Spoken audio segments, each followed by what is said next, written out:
Hi guys, since this is our first video, um, I'm gonna talk about a few housekeeping things really quick.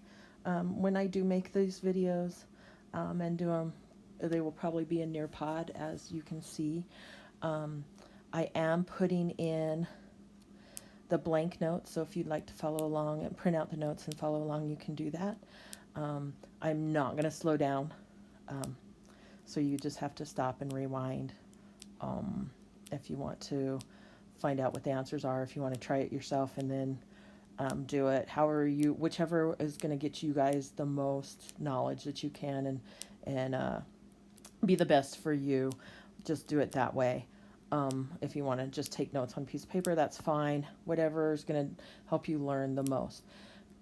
Coming to that, if you have questions, there's going to be a discussion thread in Canvas.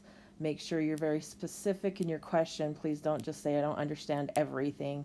Be specific in what you don't understand, and then I will respond to that thread. Or one of you guys, if you understand the question and I haven't gotten back yet, can answer, so we can help each other.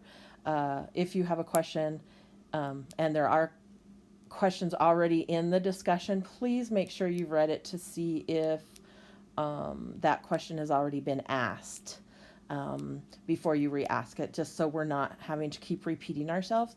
I would greatly appreciate that, since this is the first time we've had to do this. I'm just trying to curtail any problems that there might be. So please try and read through the answers, and please be respectful of each other.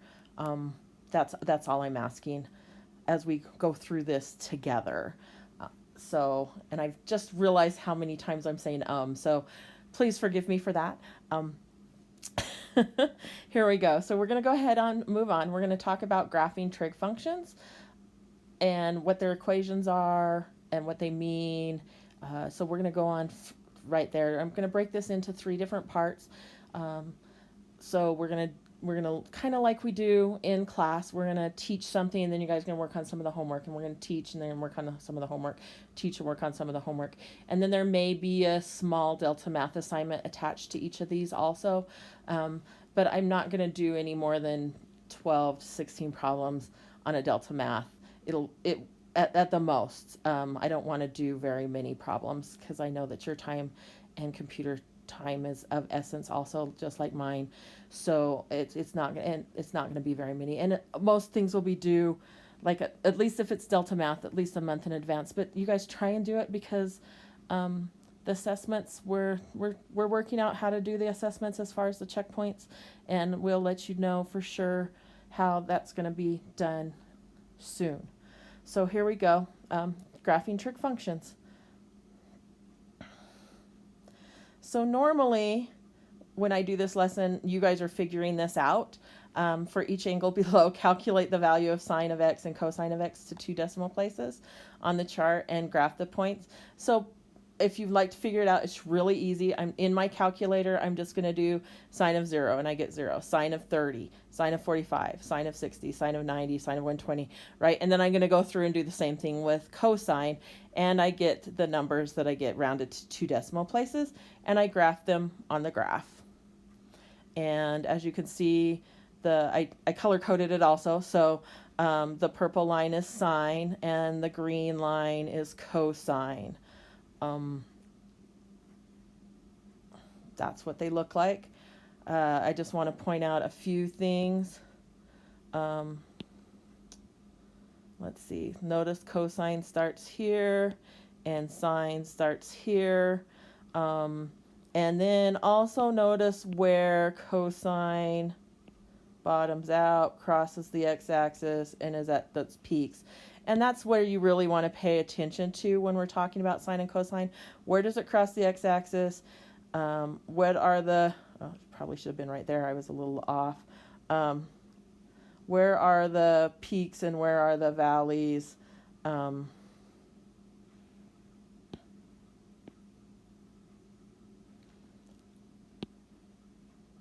Where's the lowest and the highest? Oh, having a rough time here. Lowest and highest points. on my graph, and where do they cross the x-axis, and where are their starting points. So that's really what you need to pay attention to here. So we're going to go to the next page, and the next page really is just doing the same thing, only we converted our degrees to radians. So as you can see, I just did the same table, and I converted 30 degrees to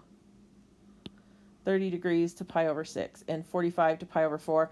Or I remember our unit circle. I know that 30 degrees is pi over 6 and 45 is pi over 4. And then I graphed it again on my, this time on a coordinate plane that has my radians in there. If you notice, I've got 0, 2 pi, pi over 2, pi, 3 pi over 2, and 2 pi. And again, I'm going to pay attention to where it starts,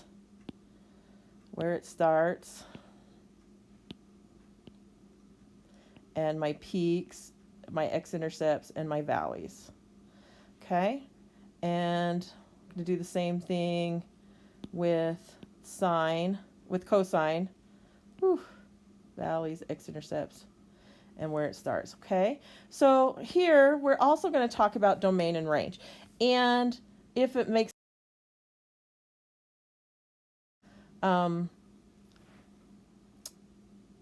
whether I'm measuring in radians or whether I'm measuring in degrees. So what is my domain of sine? Well, my domain of sine, I've got arrows on the end, see? Arrows on the end. Oops, which one? Right here we go. So it means it goes on forever. So what is my domain? Well, my domain is negative infinity to positive infinity. And what's my range? Well, my highest point is 1 and my lowest point is negative 1. Are they included? Well, yeah, there's no points. So my range is negative 1 to positive 1. Okay, and what's the difference between sine and cosine? Well, just where it starts at. So my domain is the same, and my range is also the same. Oops. That should be, shouldn't it? That should, oh, I'm doing really good today, you guys.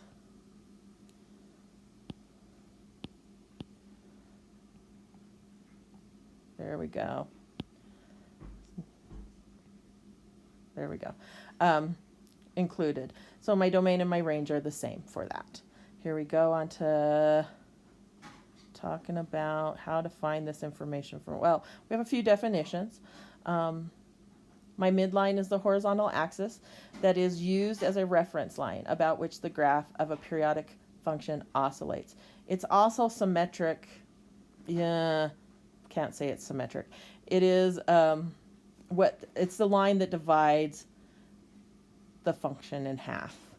Okay, so if you can see on this graph, it's my x-axis, and on this graph it's the line y equals, so this is y equals 1 and this is y equals 0. Okay, it is a line, so I need to write it as a line. It is a line. Needs to be written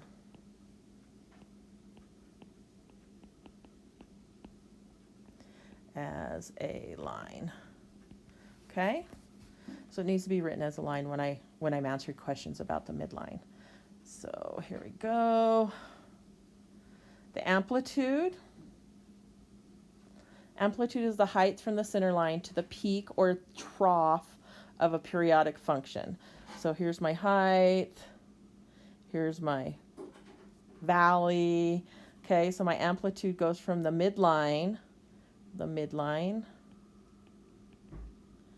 up or the midline down. So the amplitude is half. How do I find it? I take my add my, it's doing so good. Add my maximum height, add my minimum height, and I divide it by 2. Okay, or I can count from the midline up, whichever is easiest for you to do. There we go.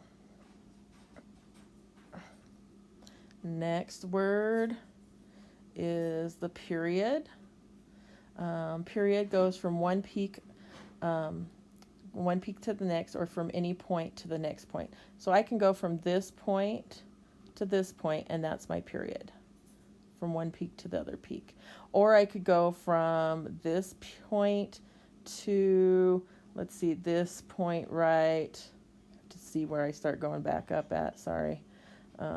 This point right here, okay, right above the line. That is still my period.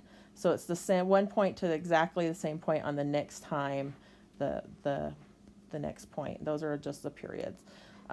Wherever it's easiest to read how far it is. And once we get to an example, you'll be able to see that. And the last one we're going to talk about for now, we have a couple definitions later, but for now it's frequency. It's the number of complete cycles in a 2 pi.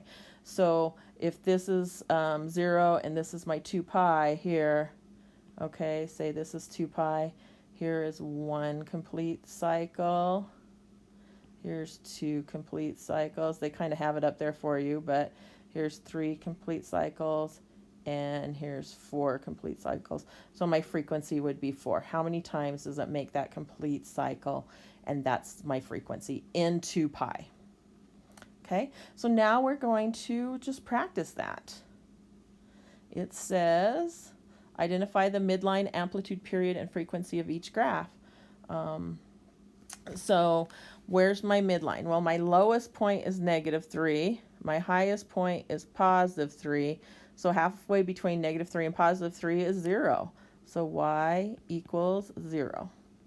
What's my amplitude? Well, we already talked about it. It is 3. My period. So the period is how far is it from one peak to another peak? Okay, so here is one peak, and I go down and I come up to another peak. So I need to know how far that is. Well, here's my, if I look at my graph, from here to here is 2 pi. So this distance here is 2 pi. And it looks like from one peak to another peak, it's halfway. There's one. And here's another one. So there's 2 pi's. There's two complete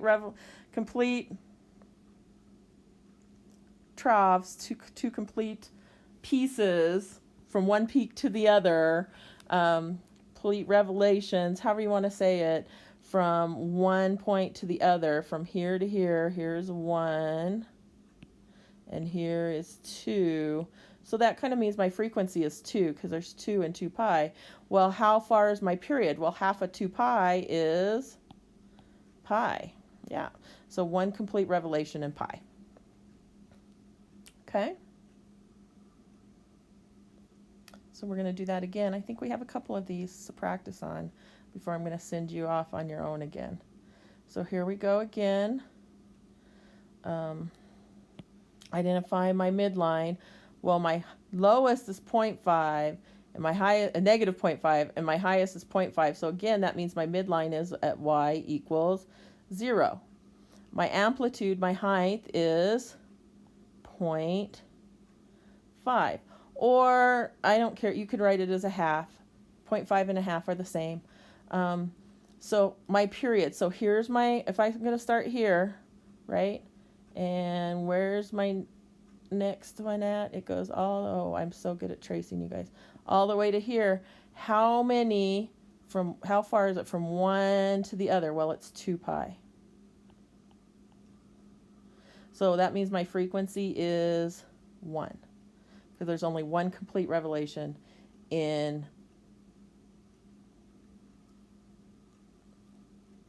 2 pi. Okay, so next.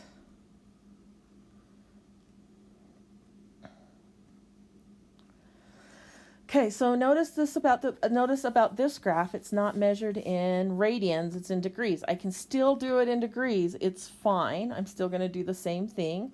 My midline still is 0, so I've still got y equals 0. And my amplitude this time is 4. Okay, so don't want to do red on red, so here we go. So from here to here, from there to there, how far is it? What's 120 degrees? Great. So how many degrees is 2 pi? Well, 2 pi equals 360 degrees. Awesome. So how many complete revelations do I have in there? I've got 1, 2, 3. So what is my frequency? 3. Okay. And that's what we're going to do. So for now, you are going to, sorry, I forgot what, that was the end. You're going to go ahead and do some problems. I think you have a few problems, maybe 6 problems to do, where you're going to find the midline, amplitude, period, and frequency off of graphs. And then we're going to move on to the next video. Thank you. I will talk to you soon. Bye.